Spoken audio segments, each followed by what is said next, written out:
On public demand, we are going to record economics factor of production. हम लोग commerce के videos डाल रहे हैं, ठीक है, बहुत सारे बच्चे जो कॉमर्स के हैं, और अब हम लोग इकोनॉमिक्स का वीडियो भी डालेंगे। अगर ये वीडियो का व्यूज अच्छा आएगा और बच्चे अगर बोलेंगे और वीडियोस डालने के लिए, तो हम लोग थ्योरी ऑफ डिमांड और थ्योरी ऑफ सप्लाई का भी वीडियो डालेंगे, जो कि बहुत ही डिफिकल्ट चैप्टर है। ठीक है, तो आज हम लोग चालू करेंगे प्रोडक्शन, क्या नाम है, फैक्टर्स ऑफ प्रोडक्शन। ओके, तो सब क्लास 10 के बच्चे आप रेडी हो जाए, आप लोग के लिए मेहनत की जा रही है ना। बहुत सारे मेरे को बच्चे बोल रहे हैं कि सारा अपना वीडियो प्राइवेट कर दीजिए, पर हम लोग नहीं कर रहे हैं क्योंकि सबको फायदा होना चाहिए। ठीक है, चलो आज हम लोग करेंगे factors of production, land and labour. मैं आप लोग बता दूं, मेरे पास जितने भी बच्चे बैठे हैं क्लास में, वो थोड़े से आप लोग से आगे चल रहे हैं, लेकिन मैंने उनको रिक्वेस्ट की और उन सबने भी माना, तो हम लोग फिर से इसको एक बार रिवाइज कर रहे हैं पूरी क्लास के लिए। ठीक है, तो अब मेरे बच्चे जो हैं थोड़े से स्मार्ट भी हैं, देखो सुंदर सुंदर हैं, एक धीमंत कुमार है, अमोल कुमार है, सब स्मार्ट स्मार्ट बच्चे हैं यहाँ पे। तो पहले पूछते हैं फैक्टर ऑफ प्रोडक्शन का बात कर लेंगे। What are factors of production? तो फैक्टर्स ऑफ प्रोडक्शन जनरली होते हैं चार तरह के। कौन कौन से? Land, labour, capital and entrepreneur. ठीक है, जब हम लोग छोटे थे ना, जब हम लोग स्कूल में पढ़ते थे, तो हम लोग को पढ़ाया था ऑर्गेनाइजेशन। ठीक है, अभी आ गया एंटरप्रेन्योर। एंटरप्रेन्योर तुमको पता है, बहुत फेमस है, शार्क टैंक देखा होगा तुम सब, है ना, अश्नीन ग्रोवर, ये सब जो था, ठीक है, जो तुम लोग सब फेमस हो शार्क टैंक से। तो एंटरप्रेन्योर वो होते हैं जो नया नया आजकल स्टार्टअप्स करते हैं या कुछ नया आइडिया लेकर आते हैं, उनको हम लोग एंटरप्रेन्योर बोलते हैं। तो अच्छा नया वर्ड यूज कर लिया हम लोग ने। अब ये लोग करते क्या है? लैंड, लेबर, कैपिटल, ऑर्गेनाइजेशन करते क्या है? ये लोग मिलके करते हैं प्रोडक्शन। क्या? जैसे तुम लोग देखा होगा, फर्स्ट टाइम लिखा हुआ the act of making goods and services is called production. तो ये चारों के बिना प्रोडक्शन नहीं हो सकता। क्या चीज? लैंड भी चाहिए, लेबर भी चाहिए, कैपिटल भी चाहिए और एंटरप्रेन्योर भी चाहिए। कैसे? लैंड कैसे चाहिए? फॉर एग्जांपल, चलो बैकबेंचर्स एकेडमी बहुत ही जल्दी अपना इंस्टीट्यूट बनाएगा, ठीक है, तो उसको इंस्टीट्यूट बनाने के लिए सबसे पहले क्या चाहिए? लैंड। बिना लैंड के तो हवा में तो महल बनेगा नहीं, हमको जमीन चाहिए जहां पे हमारा इंस्टीट्यूट बनेगा। ठीक है, तो सबसे पहले हमको चाहिए एक लैंड। उसके बाद हमको क्या चाहिए? लेबर। लेबर में सर मयंक सर तो चाहिए ही, क्योंकि मयंक सर ही तो पढ़ाएंगे, और भी टीचर्स हो सकता है पढ़ाएंगे। तो लेबर का मतलब सोच लो, लेबर का मतलब ये नहीं होता कि सीमेंट उठाना है हमको, लेबर का मतलब मेंटल भी होता है। ठीक है, labour is both mental and physical, understood? ठीक है, तो लेबर भी चाहिए हमको। उसके बाद कैपिटल का मतलब हो गया टूल्स एंड इंप्लीमेंट्स। अब हमारा तो सर्विस सेक्टर है, हम लोग तो कोई प्रोडक्शन नहीं कर रहे। अगर हमारा कोई प्रोडक्शन का काम होता तो हमको मशीन चाहिए होता, ठीक है, लेकिन हम लोग को क्या चाहिए? हम लोग को अभी भी चाहिए लैपटॉप चाहिए, कैमरास चाहिए ना वीडियो बनाने के लिए। तो हमारा ये सब कैपिटल हो गया। ठीक है, बहुत जन कैपिटल पैसे को भी बोलते हैं, मनी को भी बोलते हैं। अकाउंटिंग टर्म्स अगर हम कैपिटल की बात करें तो वो मनी होता है इन अकाउंटिंग टर्म्स। लेकिन अगर हम इकोनॉमिक्स में बात करें तो कैपिटल क्या होता है? जो जैसे टूल्स हो गए, बिल्डिंग्स हो गई, मशीनरीज हो गई, ये सब जो एसेट्स है, इसको हम कैपिटल बोलते हैं। और फाइनली होता है एंटरप्रेन्योर, जो इन तीनों चीजों को यूज करता है ना। किसी ना किसी का तो दिमाग चाहिए ना हम लोग को, किसी ना किसी का दिमाग चाहिए काम करने के लिए। तो जिसका दिमाग होता है उसको हम बोलते हैं entrepreneur.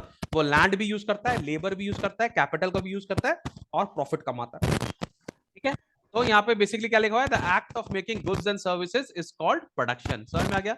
Now what is production? Production means creation of utility, यहाँ पे दिया हुआ है। ओके, नाउ क्वेश्चन है यूटिलिटी क्या होता है? यूटिलिटी का मतलब हो गया कोई भी चीज जो हमारे काम की है। ठीक है, जो हमारे काम आती है हम उसको यूटिलिटी बोलते हैं। जो चीज हमारे काम आएगी हम उसको यूटिलिटी बोलते हैं। अब यूटिलिटी लोगों के एक लोग से दूसरे लोगों के ऊपर डिपेंड करती है, डिफरेंट होती है। ठीक है, किसी के लिए कोई चीज यूटिलिटी हो सकती है, पर किसी के लिए वो चीज यूटिलिटी नहीं भी हो सकती है। ठीक है, फॉर एग्जाम्पल अल्कोहल पीने वालों के लिए अल्कोहल उनके लिए यूटिलिटी है ना, उनको बड़ा मजा आता है पी के। पर जो अल्कोहल नहीं पीते हैं उनके लिए वो यूटिलिटी नहीं है। तो anything which gives you satisfaction and satisfy your want is called utility. अब ये यूटिलिटी कौन बनाता है? ये बनाती है मैन्युफैक्चरर्स यूनिट्स बनाती हैं। ठीक है, ये लोग सब बनाते हैं। कैसे बनाते हैं? With the use of land, labour, capital and organisation. चलो मेरे साथ रिपीट करो। इनकलाब नहीं नहीं, ये नहीं रिपीट करना, रिपीट है करना कि फैक्टर्स ऑफ प्रोडक्शन कौन कौन से होते हैं? कौन कौन से होते हैं? Land, labour, capital, entrepreneur. Very good. इनकलाब जिंदाबाद नहीं, इनकलाब जिंदाबाद तो है, पर यहाँ पे हम लोग को वो नहीं करना। यहाँ हम लोग करना है land, labour, capital and entrepreneur. ठीक है, so productive resources of an economy to produce goods and services are known as factors of production. माने हमारे इकोनॉमी के जो प्रोडक्टिव रिसोर्सेज हैं जिससे हम गुड्स और सर्विस बनाते हैं उसको हम फैक्टर ऑफ प्रोडक्शन बोलते हैं। यहाँ पर वही एक्सप्लेन किया हुआ है, लैंड, लेबर, कैपिटल, ऑर्गेनाइजेशन, जो मैंने आपको ऑलरेडी एक्सप्लेन कर दिया। ठीक है, land and labour are often called original और प्राइमरी फैक्टर्स ऑफ प्रोडक्शन। ठीक है, हम लोग कैसे बोलेंगे? लैंड और लेबर को हम लोग प्राइमरी फैक्टर्स ऑफ प्रोडक्शन बोलते हैं। और सेकेंडरी फैक्टर्स ऑफ प्रोडक्शन कौन कौन से हो गए mister Amol? Capital and entrepreneur, याद रहेगा? ठीक है, तो कैसे डिफरेंशिएट करेंगे? A primary factor of Primary. production is one that is produced or is given from outside rather than produced by the economic system. माने ये बेसिकली जो होता है ना, लैंड और लेबर जो होता है ये हम लोग को नेचर में मिलता है, ठीक है। जैसे लैंड हमको नेचर में मिलती है, लेबर भी हम लोग को नेचर में ही मिलते हैं। माने लेबर माने ह्यूमन, वो हम लोग को मिलते हैं, हम लोग के ह्यूमन बायोलॉजिकल ह्यूमन से मिलते हैं। और कैपिटल और एंटरप्रेन्योर हम लोग को बेसिकली कैपिटल हम लोग को बनाना पड़ता है। So primary factors of production are original factors of production in the sense that they are available before production take place, ठीक है। तो प्राइमरी फैक्टर्स ऑफ प्रोडक्शन को हम ओरिजिनल क्यों बोलते हैं, क्योंकि वो प्रोडक्शन से पहले ही अवेलेबल है, ठीक है। The availability of labour is determined by sociological force which are the what is this, the meeting is getting over, what is this. The ability of labor is determined by sociological force, which the ability of land depends upon the geological history of a country. Capital and entrepreneur are known as secondary factors of production. याद रहेगा, they are called secondary or derived factor of production because they are secondary to primary and are derived from them. असल में entrepreneur जो capital होता है वो primary factor से निकलता है ना। जैसे जब हम लैंड और लेबर को यूज करते हैं तो हम कोई टूल्स बनाते हैं ना, लैंड लेबर मिलकर कोई टूल्स बना रहा है तो वो सेकेंडरी फैक्टर हो गया। वैसे ही जो लेबर होता है वो बुद्धि लगा के एंटरप्रेन्योर बनता है तो वो भी सेकेंडरी फैक्टर ऑफ प्रोडक्शन। तो इनिशियल फैक्टर ऑफ प्रोडक्शन जो हम लोग को नेचर में मिलता है, जैसे देखो जब तक लोग पढ़े लिखे नहीं होंगे, स्किल्ड नहीं होंगे, वो एंटरप्रेन्योर नहीं बनेंगे, है ना। लेकिन वो लेबर तो है ही, लेबर तो बेसिक हो गया ना। लेबर के ऊपर जब आप काम करोगे तो स्किल्ड लेबर बनेगा, ठीक है। और बुद्धि लगा लेगा, पढ़ लेगा तो वो एंटरप्रेन्योर भी बन सकता है।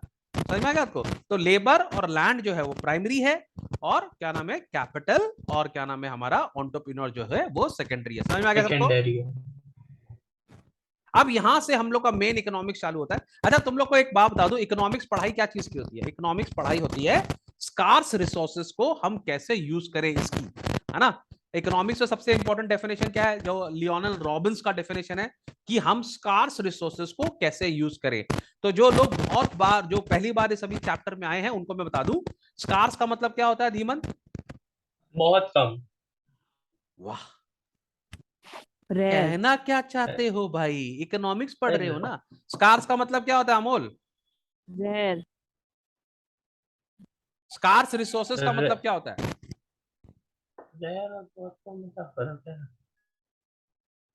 वाह, देखो अभी मैं बोला, तारीफ कर रहा था कि मेरे बच्चे कितने होशियार हैं। सर मतलब सर स्कार्स मतलब टाइप ऑफ जो रिसोर्सेज है जो मतलब कि उनका सप्लाई कम है। वेरी गुड, लिमिटेड है। चलो थैंक गॉड कुछ तो पढ़ा। और वांट्स हमारी क्या है, अनलिमिटेड है कि नहीं। रिसोर्स हमारे पास लिमिटेड है और वांट्स हमारी अनलिमिटेड है, अनलिमिटेड है। तो इकोनॉमिक्स का काम क्या है, वो ये सोचता है कि कैसे हम अपने रिसोर्सेज से अपनी ज्यादा से ज्यादा वांट को पूरी करें। इसी जो टग ऑफ वॉर है ना, इसी को हम इकोनॉमिक्स बोलते हैं, है ना। फॉर एग्जाम्पल, हमने तुमको छोटा सा एग्जाम्पल देता हूँ फॉर न्यू कमर्स, जैसे लैंड, ठीक है। इंडिया में लैंड जो है, अब इंडिया का तो भैया आदत नहीं है चाइना जैसा कि जाके दूसरा का लैंड मार लो। हम लोग तो भैया अपना किसी का लैंड लेते नहीं, हमारे पास तो लिमिटेड लैंड है। लेकिन हमारे लैंड में हमको फॉरेस्ट भी चाहिए। आजकल फॉरेस्ट डिपार्टमेंट बोल रहा है, पूरी वर्ल्ड बोल रही है, कम से कम 33% आपका लैंड एरिया फॉरेस्ट होना चाहिए। यानी कि इंडिया का 1/3 एरिया क्या होना चाहिए, फॉरेस्ट होना चाहिए, ठीक है। तो लैंड में हमको फॉरेस्ट भी चाहिए, लैंड में हमको लेबर भी चाहिए, माने लैंड में हमको घर भी चाहिए रहने के लिए, है ना। रहेंगे कहाँ, लैंड पे तो रहेंगे, पेड़ पे तो रहेंगे नहीं। अच्छा पेड़ भी तो लैंड पे ही होता है, तो लैंड हमको घर के लिए भी चाहिए।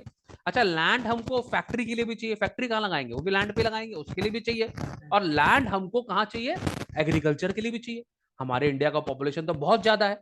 अब बताइए धीमंत कुमार कि आप कितना परसेंट फॉरेस्ट रखेंगे, कितना परसेंट एग्रीकल्चर करेंगे, कितना परसेंट मैन्युफैक्चरिंग करेंगे, और कितना परसेंट रियल एस्टेट करेंगे, और कितने परसेंट में आप गार्डन और पार्क बनाएंगे बच्चों के लिए, बताइए।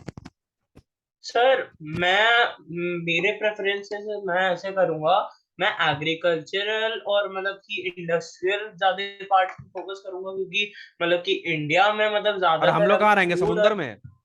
सर मतलब वही मतलब इंडस्ट्रियल। और जंगल कहाँ उगेगा, इंडियन सर ओशन में। जंगल का तो इंडिया का, अगर जंगल में परवाह होता तो आज इंडिया मतलब कि खरा जंगली होता, मतलब पहले तो ओ धीमंत, तुम अपना हाइपोथेटिकल आंसर कम करो, एक तो सिंपल कैलकुलेशन ले ले धीमंत। क्या बोल रहे हो सर, इक्वल होना चाहिए सब, इक्वल होना चाहिए। ओके ये बोल रहा है इक्वल होना चाहिए, ठीक है। तुम क्या बोलते हो अमोल, अमोल माइक ऑन करो। मेरे क्लास का माइक ऑन होना चाहिए, सब पीछे अगर मम्मी आके डांटे तो हम लोग पूरे वर्ल्ड सुने कि मम्मी डांटती है, अच्छा लगता है मेरे को। हाँ मेरे को बोल। पता ही नहीं था मैं। हाँ अच्छा सर, बोलो इक्वल क्या होना चाहिए, बस इंडस्ट्रियल और एग्रीकल्चरल थोड़ा ज्यादा होना चाहिए, क्योंकि एम्प्लॉयमेंट रेट उससे थोड़ी बढ़ेगी। अच्छा और फॉरेस्ट मैं भी यही बोल रहा था। फॉरेस्ट मतलब इक्वल होना चाहिए, बस इंडस्ट्रियल एग्रीकल्चरल जो तुम्हारे वो है तुम्हारे वो हिसाब ज्यादा से होना 25 होना चाहिए, ठीक है। Kind of. लेकिन मेरा कहने का इतना आसान नहीं है ना डिसाइड करना, थोड़ा सा मुश्किल है डिसाइड करना। तो यही बहुत प्रॉब्लम है हार्ड है। इकोनॉमिक्स का। एक इकोनॉमिक्स को यही आंसर देना पड़ता है कि मैं अपने लैंड को कैसे डिस्ट्रीब्यूट करूं इंडिया में जिससे सब चीज का फायदा हो, सांस लेने में भी आए। अगर हम फॉरेस्ट नहीं रखेंगे तो कोई इकोलॉजिकल प्रॉब्लम हो जाएगा हमारे, ठीक है, हमारा पूरा इकोलॉजी हिल जाएगा हमारा, बहुत इंपॉर्टेंट है। एग्रीकल्चर नहीं होगा तो हम खाएंगे क्या? अच्छा, तुमको पता है पहले इंडिया 60% 70% एग्रीकल्चर कंट्री था, तब हम अंडर डेवलप कंट्रीज थे। बहुत सारी डेवलप 1961। कंट्रीज कौन होती है? वो होती है जो इंडस्ट्रीज लगाती है, ठीक है। समझ में आ रहा बात? तो इंडस्ट्री लगाना बहुत जरूरी है। तो हम एक्सपोर्ट नहीं करेंगे, हमारे पास पैसे नहीं आएंगे, है ना। तो हमको नहीं है। एक्सपोर्ट करना बहुत जरूरी है, हमको अपने इंडस्ट्री लगाना बहुत जरूरी है। तो हम अगर इंडस्ट्री ज्यादा लगाएंगे तो फिर एग्रीकल्चर कम हो जाएगा, तो खिलाएंगे क्या? ठीक है। अच्छा, उसके बाद फिर बच्चों का गार्डन है, बच्चों का पार्क है, स्कूल है, ये कहाँ बनेंगे? तो ये बहुत बड़ा हमारे प्रॉब्लम है कि हम कैसे चीजों को यूज करें। इकोनॉमिक्स का काम ही यही है कि वो जो स्कार्स रिसोर्सेज होते हैं उसको सबसे अच्छे से अल्टीमेट यूज करते हैं। अंडरस्टूड? समझ में आ रहा बात को? अगर ये वीडियो Yes. ओवर हो जाएगा तो टेंशन करने का बात नहीं है, हम लोग फिर से पार्ट 2 में भी रिकॉर्ड करेंगे, ठीक है।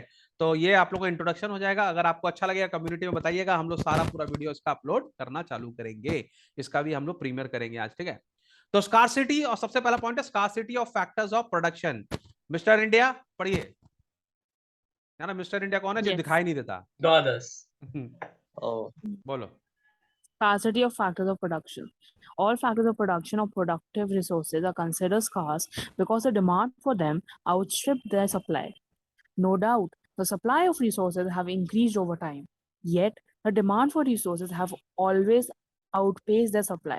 Sufficient amount of productive resources are not available in the economy to produce all those goods and services which are required to satisfy all our wants fully. क्या मतलब हुआ इसका? Can you explain?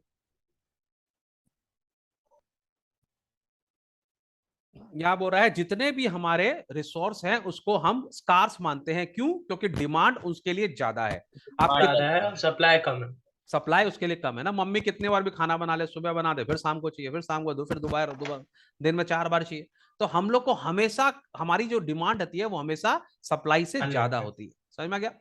ठीक है। आजकल हम Yes. लोग की रिसोर्सेज तुम देखेगा, हमारा एग्रीकल्चर बहुत इंप्रूव हो गया है। हम लोग ने ग्रीन रेवोल्यूशन ला दिया, हम लोग HYV लेकर आ गए, हमारा भी अच्छा हो रहा है एग्रीकल्चर हमारा। लेकिन फिर भी अगर हम इसको इंप्रूव नहीं करेंगे तो एक टाइम होगा जब हमारा ये एग्रीकल्चर कम हो जाएगा, ठीक है। तो हम लोग को हमेशा अपना ये प्रॉब्लम इकोनॉमिक्स में रहेगी, scarcity of factors of production की, ठीक है। चलो नंबर 2 पॉइंट रीड करो अमोल, अच्छे से, जोर से, दम लगा के, हईसा पढ़िए।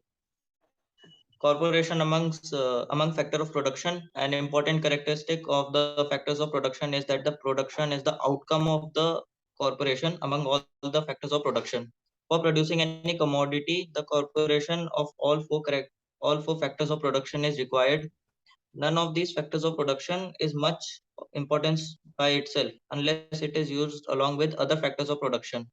Factors of production may differ in their relative importance, but they need to be used together in producing various commodities.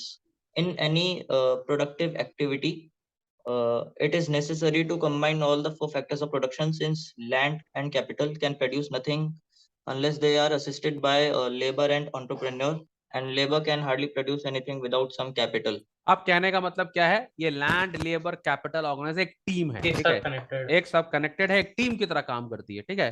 आप हो सकता है लैंड का कंट्रीब्यूशन एक्टिव कंट्रीब्यूशन नहीं है, लैंड तो एक्टिव नहीं करता है, लेबर लेबर जो है वो एक्टिवली कंट्रीब्यूट करता है।